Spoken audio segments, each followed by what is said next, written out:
How's it going, everybody? This is The Nitty Gritty. My name is Chad. With me, as usual, is Leonard. This is a show about wrestling.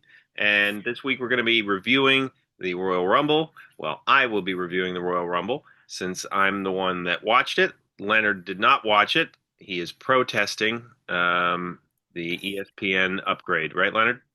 Yes. So on, I believe our very last episode, it was mentioned that we had recently upgraded to the Disney, Hulu, ESPN, Magic Mountain, Mars bundle of Jesusness or whatever it is. But there's like levels above that level. Yes. And so when I went to look, I had the Royal Rumble countdown show, the pre-show, the show, the after show, and the media scrum. I'm not exaggerating. There was 5 different widgets for all of the different things that was connected. And apparently I could watch the countdown, but nothing else from what I could figure out. Yeah. So, like before we get to the event itself, let's just talk about briefly, like where we're at here with WWE's content. Mm-hmm. Because currently, if you want to watch everything that WWE puts out, once at one point it was just the network, which was, you know, anywhere from I don't know what it was, $5 to $10 per month, depending on what trials you might have gotten or whatever. Mm-hmm. And then it shifted to Peacock. Everything was on Peacock. Okay, fine. About $10 a month for Peacock. They offer deals. Now, Saturday night's main event is on Peacock, so you have to subscribe to Peacock for that. Raw is on Netflix, so you have to subscribe to Netflix to some degree to watch that. And if you want to watch the premium live events, you have to subscribe to a certain tier of ESPN. And Where's SmackDown and NXT? SmackDown, NXT is on. Oh, geez, is that on USA? No, it might not be USA. It's CW. Is it on the CW CW. now? Thank you. I knew I was gonna remember it. I was getting there. Yes, NXT is on CW. SmackDown, I think, is still Fox. And those are separate ways to watch those things, obviously. So Right. currently, you have to pay well over $50 a month to get all of the WWE content. Mm-hmm. Now, I'm sure other people out there have deals or bundles that offer them whatever, but by and large, all those add up to about over $50, I would say. I haven't done the Mm-hmm. exact math. It's just interesting where we're at right now. Yeah. I don't really think the company cares. Like, they're just like Yeah, they do people not. fan. And of course, TNA recently debuted on AMC, and TNA has some sort of working agreement with WWE now. Yep, and yep. And then now, when we talk AEW, they are still on what? TBS, TNT, and HBO Max. Yeah. So if you want to watch AEW, they're on TV as they usually are every week. If you would like to watch them through HBO Max, you can do that.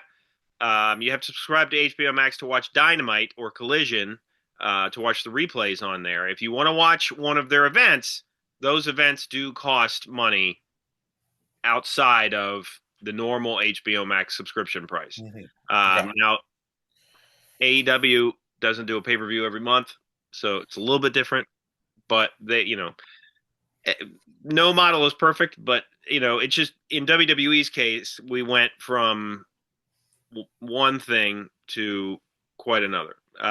So in any event, I have a friend who is allowed And to use. well, real quick, and it should also be mentioned that all the stuff that was available in the network and all the stuff that was available on Peacock even is not available. Or there's also the WWE Vault channel and WCW Vault channel on YouTube, Yeah, which I would put forth as being their best programming that they're putting out right now.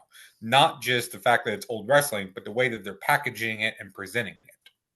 yeah, no, I like the Vault channel a lot. The only Rumble in years past, I would watch a lot of the Rumbles. I only rewatched one of them this year. I think it was the 2001 Royal Rumble. And that's on Netflix now, and it's a little bit easier to navigate than was Peacock. But in any Good. event, Anyway, you have a friend. You have one friend. Yes, I do have one friend who has allowed me to use his account to watch these events, which is nice. So, um, let's get to the event itself. It was held January 31st, 2026, in the Kingdom of Saudi Arabia, King Abdullah Financial District in Riyadh, Saudi Arabia. Um, this was the 14th event to be held in Saudi Arabia. This was the 39th annual Royal Rumble, the first ever to be held outside of North America. And there were only four matches on the main card. I have talked here in the past. I do not watch WWE's programming on a regular basis. I keep up with it through social media and other people's posts and, stuff of that nature. I did watch Saturday night's main event because I was intrigued when I saw that AJ Styles and Nakamura were going to have one final go around. And so I was like, I might as well just watch the whole thing. And they had a number one contenders tournament that culminated in a fatal four way at Saturday night's main event. Sami Zayn won that match. And of course, he faced Drew McIntyre at this event. There was a pre show, as Leonard mentioned. I did not watch the pre show. If anybody out there cares to comment on how great those matches were, please feel free. The Wyatt Six defeated the MFTs. So the Wyatt Six is Dexter Loomis and Joe Gacy. And the MFTs are Solo Sikoa and Tamatonga. 10 minutes and 27 seconds for that match. The Motor City Machine Guns and Shinsuke Nakamura defeated the New Day and Grayson Waller in 11 minutes and 15 seconds, six-man tag match. Okay. I have, if I, aside from great, when you said the New Day and it was great, I was like, Grayson Waller's in the New Day now, but apparently he just hangs out with them. He knows them. Yeah. So Okay. that's Fair enough. I have nothing to say. I've never been a Grayson Waller fan. The New Day are still around. Good for them.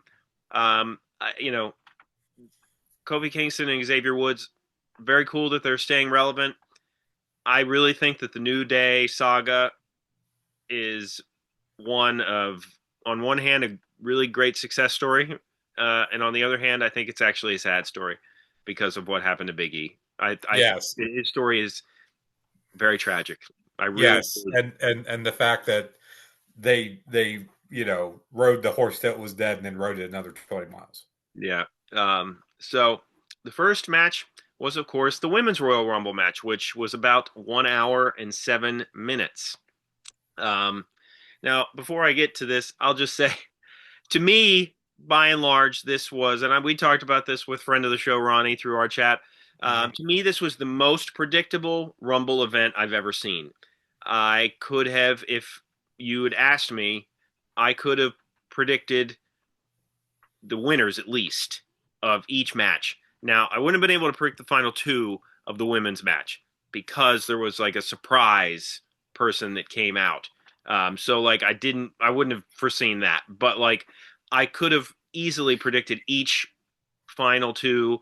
And other than that, and certainly the results of the two regular matches. And we'll get to other thoughts on the predictability of that afterwards.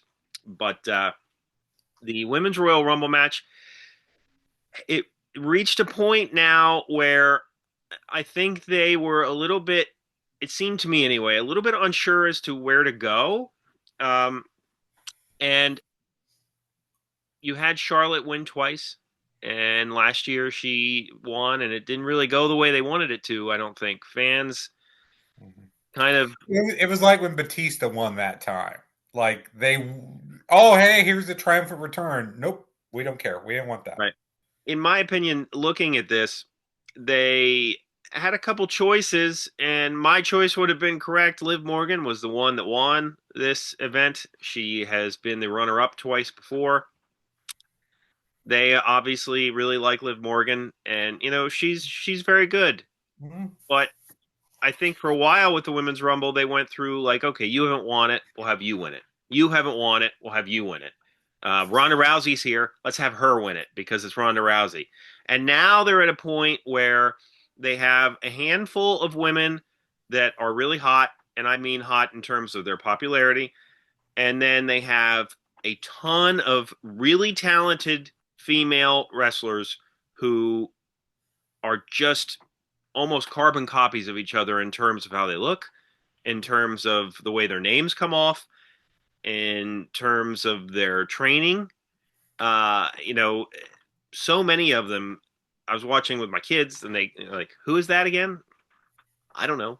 Like, so, um, I think they have a problem in that way. And like one of the new women that they had come in the past year or so, who wasn't trained there, obviously moved right up the card. Stephanie Vacquer, Mhm. because she wasn't trained there, she stands out.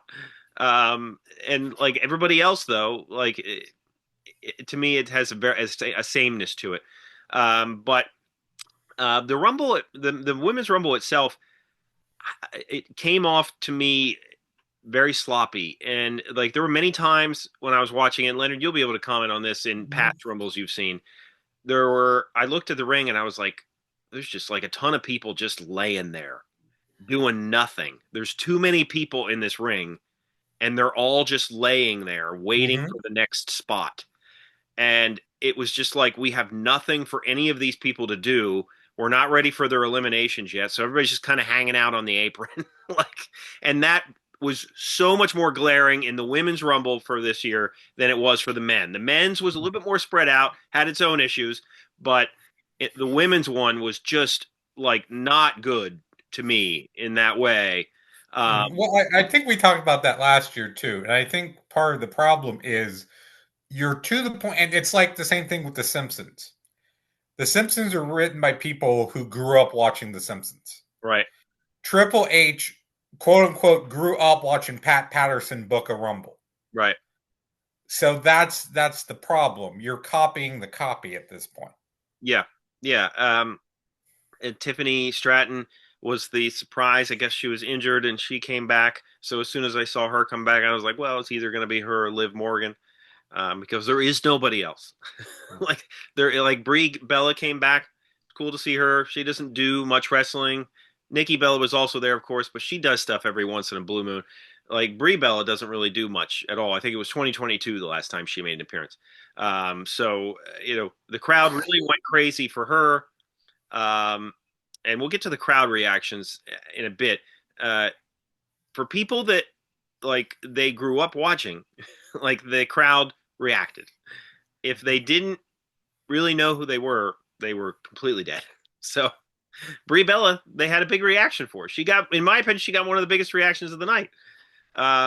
But in any event, it came down to Liv and Tiffany Stratton, and I forget who else was on the apron with them, and and Liv Morgan won. You know, good for her. Charlotte Flair, who is still looked at as the workhorse, even though, well, we know the crowd doesn't necessarily want to see her win. They put her in the Iron Woman position, 59 minutes and 49 seconds. Very good performance from her overall. Um, so that was it with the women's Rumble. Liv Morgan will be going to WrestleMania. So after that, we had the AJ Styles versus Gunther match. AJ's career on the line. I think with how this was going, he was facing Nakamura for the last time. He had a moment with CM Punk in the ring where CM Punk said what a great career, this, that, and the other. There was lots of hugging, all this kind of stuff. AJ wasn't going to win this match. like, No. like And they're giving Gunther the monster push. He put out Cena, he's put out AJ. You well, know, to a degree, you're right, and to a degree, you're not, and we'll get to that.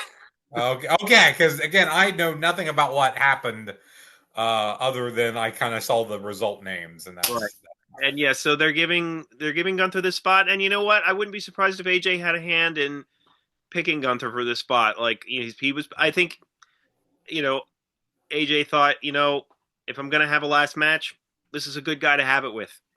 Let me So ask you this again. I don't know where you're going, but WrestleMania, Gunther versus Randy Orton. career in the line. I guess they could go that route. I mean, if they're going to continue with his career stuff, I don't know what Randy Orton has planned, life or wrestling wise, but it's possible. Um, yeah, I don't know. That's a good question. But of course, AJ lost, and lost to the sleeper hold. He didn't do a John Cena face, so we thank him for that. The match itself was fine. It wasn't one of AJ's best. It wasn't one of Gunther's best, but it was fine. These two guys were very good in the ring, and I had no complaints in that regard. I think that, and I've talked about this with other people, and we've talked about it on a different show. I think AJ's done. He apparently has told Pete Rosenberg and Triple H in the post show that he was done in ring.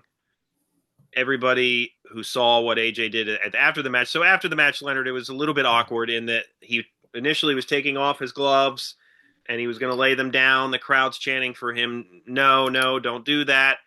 He puts the gloves back on. He leaves the ring. Then he goes back in the ring and does this, the Too Sweet, the Bullet Club, hand gesture, whatever. And that's how it's left. So everybody on the internet took that to mean he's not done, AEW bound. I've talked about this in the past show that we talked about. I've talked about it with other people. I don't know AJ, but I've always looked at him as being somebody that's fiercely loyal, and I just get the impression that he might just be done because he's just like when you say 2026 is your last year and you end that year in January. That just tells me, you know what? I'm tired of doing this. Yeah, I would say so. The only thing I could see, and because WWE does have a working agreement, is he shows up in TNA for a match. Yeah, I mean, he did make it. See, that was the other part that kind of led me to believe he was going to lose this because he did make an appearance on TNA TV. Oh, there you go. Okay, there you go. I think he just did a promo and that was it. Mm-hmm. But at most, I could conceivably see him doing something with New Japan. But I think that's even a stretch because New Japan has a relationship with AEW. So I just don't see it. But who knows? I mean, I don't know who he's good friends with in AEW. So we'll see. But hats off to him for a great career. Dave Meltzer and I think Brian Alvarez made comments that there was no people coming out on the ramp giving him a clap. There was none of that. Not really a big send-off. So take of that what you will, but AJ's career, at least in WWE, is done. The next match was Drew McIntyre versus Sami Zayn for the WWE Championship. They really did try to build it up as Sami Zayn having a shot here. I don't know how many times the Royal Rumble event has had a WWE Championship change hands. It doesn't happen often. To me, if you're getting a championship match at the Royal Rumble, it's like, you got to be like shit. I'm dead in the water because Kevin Owens had 20 against Roman Reigns. Yeah. Warrior versus Slaughter would be the first one I could think of. And that was the very first. That was the very first time, yes. So Sami Zayn lost. And, that match, again, it was fine. It was very by the numbers as far as what those guys do and what WWE does, in my opinion, which is you have a little bit of brawling and then you have, 80% of finishers. That to me, that is the WWE style right now. And I know I'm exaggerating, but I'm only slightly. So, so that match was what it was. If I'm giving ratings, I might give 3.5 to the AJ match, and I might give 3.25 to the Drew Sammy match. And then we had the men's Royal Rumble match, which was 56 minutes and 10 seconds. And Roman Reigns came out as the victor of this match, which, again, I thought for sure was going to happen because I just looked at Roman Reigns having nothing to do. He has no storylines, and literally nothing to do. And he's still a top guy. So, of course, and he's only won once. So it's like the Oscars, Leonard. It's well, I'll give you a second one. A third, that's rare territory. So yeah, so Reigns won by last eliminating Gunther, and I had joked with a friend like, they give Gunther all these careers, but winning the Rumble, no, like we're not having that. And he again has been there at the end on several occasions. Yes. So I personally think that at this point, the Rumble has lost its effect of being like, okay, we're ready to see this guy make it to that next level. Mm-hmm. It's not that way anymore. Not for the women and not for the men. It's now okay, this is who we want to have in the It's rest. a novelty that has lost its novelty. Yes, absolutely. I agree. Some stats. Javon Evans was the Iron Man for this event. He won. He got 40 minutes and I think 58 seconds.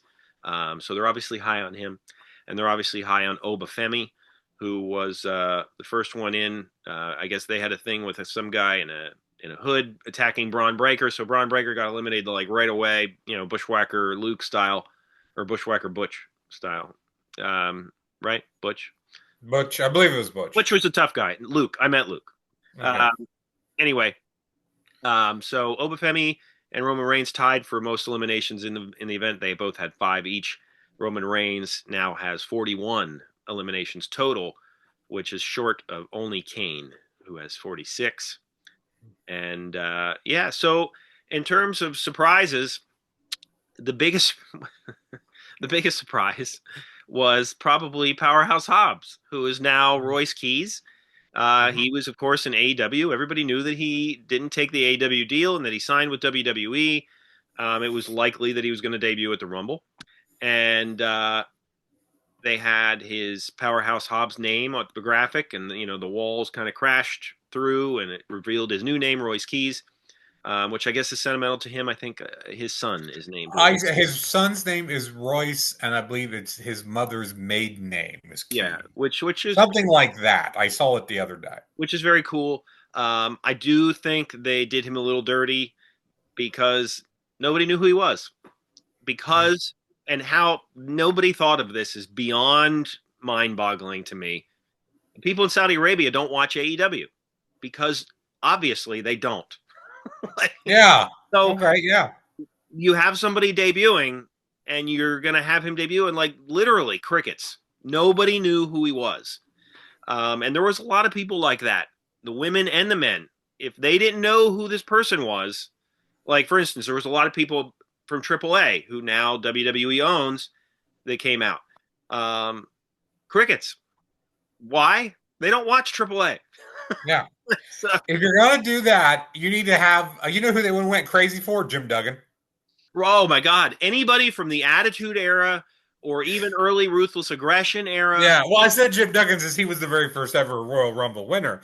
But I think what was it the first time they went over there? Like the King asked for what was it, Ultimate Warrior, and like a bunch of dead guys, Yeah. like Yokozuna or something. It was like people who were, and that's why they wound up sending like Hulk Hogan and all these retired guys just to be present. Right. Because that's who they knew. Exactly. So yeah, you had a lot of those reactions, and I'm trying to think of other big spots. Again, LA Knight had a big reaction. He still gets big reactions, for whatever reason. And I guess some of this was on the show Unreal. I guess they have the reasons they're not as high on him as the fans are. Brock Lesnar was there, and he had a decent showing. But one of the worst parts of the Rumble to me, Leonard, and they gave the list of people who produced it. It was Jamie Noble, Bobby Roode, I forget who else, the 2 other people. And I don't think they did a very good job.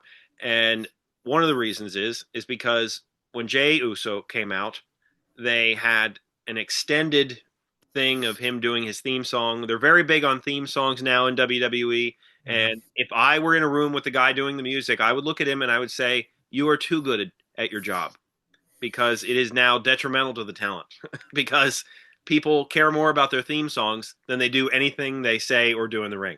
I don't remember. I coined that, the Fandango effect. Yeah. Yeah. The song was over, the girl was over, the dancing was over, the pyro was over. He himself was not. Right. And during Jey Uso's coming out and to the with the crowd and doing his thing, Brock Lesnar was eliminated.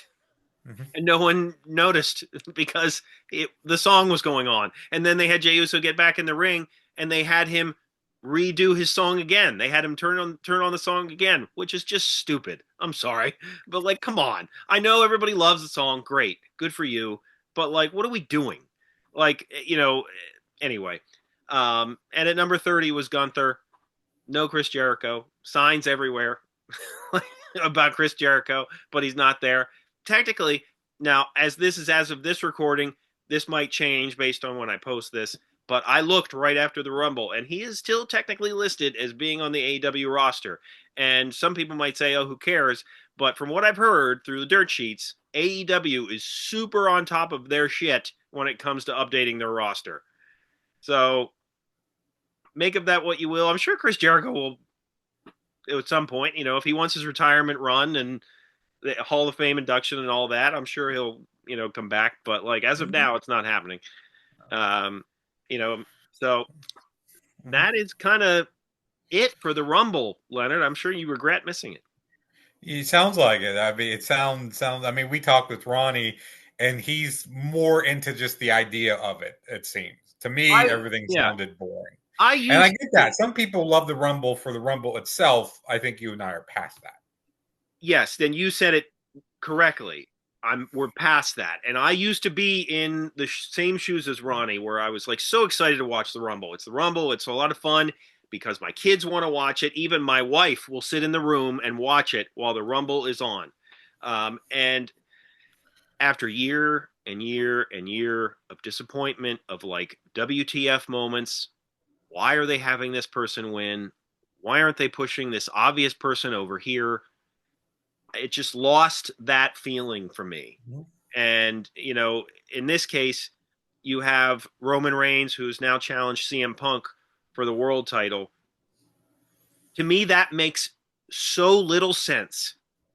It makes sense Mhm. in terms of that'll be a good match because it's CM Mhm. Punk and Roman Reigns. But Roman Reigns was a WWE undisputed champion. He had all the belts. So now he's like, no, I'm going to go for this clear lower belt because CM Punk has it. Well, we can't have Roman Reigns face Drew McIntyre because those are two kind of, you know, guys with, well, Roman Reigns isn't necessarily heel anymore, but like, we Mhm. don't want to see Roman Reigns and Drew McIntyre again. They've had their feud. Like, Yeah. it just doesn't Well, make any sense to me. It doesn't. I would say right now we just need to see how WrestleMania shakes out, and I would say it's probably not going to entice you and I any more than the Rumble has, but we will see when we get there. Yeah, and I mean, so Saudi Arabia has WrestleMania coming up in years down the road, and I will say that they one last thing about the Rumble. Overall, I thought the Rumble was not very good, but they have like the crowd. They made this stadium temporarily. They created it in like 20 days or something like that, and the effect of the people in the seats. It looked like this. A lot of the seats were empty and people were arguing online like, oh no, it's not empty, it's just like an optical illusion, it's just the lights that are on the seats or whatever. And like maybe I don't know how many people were or were not there at any given time, but the effect was that a lot of it was empty, Hmm. and that to me is not what you want. And no No, matter so what. at least try if it's an optical illusion, well, fix it. Right. Yeah. So, and like other people have commented on it too. But in any event, let me know what you thought. If you love the Rumble, please comment. Argue with me. I don't care. We love to have any comments. So, check out our other videos as well. We are available wherever you listen to podcasts. For Leonard, my name is Chad, and we will see you next time.